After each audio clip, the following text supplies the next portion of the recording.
اس وقت کی بڑی خبر انجینئر رشید کے حوالے سے آ رہی ہے۔ آپ کو بتا دیں کہ حال ہی میں یہاں پر لوک سبھا الیکشنز کنڈکٹ کیے گئے، جس کے بعد اگر ہم سری نگر سیٹ کی بات کریں تو یہاں پر این سی سے آغار اللہ مہدی نے لیڈ کیا، یعنی سری نگر سیٹ انہوں نے جیتی۔ اس کے بعد ساؤتھ کشمیر کی بات کریں تو میاں الطاف نے وہاں سے لیڈ کیا۔ اس کے بعد اگر ہم نارتھ کشمیر کی بات کریں تو انجینئر رشید وہاں سے لیڈ کر رہے تھے اور وہاں کی سیٹ انہوں نے جیتی۔ لیکن یہاں پر ایک بہت بڑا اپڈیٹ جو ہے وہ سامنے نکل کر آ رہا ہے۔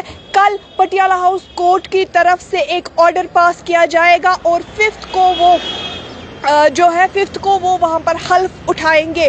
یہ بہت بڑا اپڈیٹ جو ہے یہ انجینئر رشید کے حوالے سے آ رہے ہیں۔ جیسا کہ آپ اس بات سے بخوبی واقف ہے کہ حال ہی میں یہاں پر لوک سبھا انتخابات کنڈکٹ کیے گئے۔ ہم سری نگر سیٹ کی بات کریں تو آغار اللہ مہدی نے یہاں پہ سری نگر سیٹ حاصل کی۔ ساؤتھ کشمیر کی بات کریں تو میاں الطاف نے وہاں کی سیٹ حاصل کی۔ لیکن ہم نارتھ کشمیر کی بات کریں تو نارتھ کشمیر سے انجینئر رشید نے وہاں سے لیڈ کیا اور وہاں کی سیٹ حاصل کی۔ اور اب انجینئر رشید کے حوالے سے بہت بڑا اپڈیٹ سامنے نکل کر آ رہا ہے کہ کل پٹیالہ ہاؤس کورٹ کی طرف سے ایک آرڈر پاس کیا جائے گا اور ففتھ کو وہ حلف اٹھائیں گے۔